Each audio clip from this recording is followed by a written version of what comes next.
ક્લાસમાં ભણું છું. આજે હું તમને ફળોની છાલમાંથી ક્લિન્ઝર બનાવવાની રીત જણાવીશ. ફળોની છાલમાંથી ક્લિન્ઝર બનાવો તેને બાયોએન્ઝાઇમ ક્લિન્ઝર કહે છે.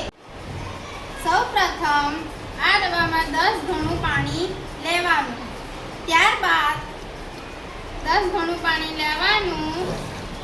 ત્યારબાદ એક વાટકી ગોળ અને બીજી વાટકી લીંબુના છાલ નાખી દઉં એમાં નાખવાના.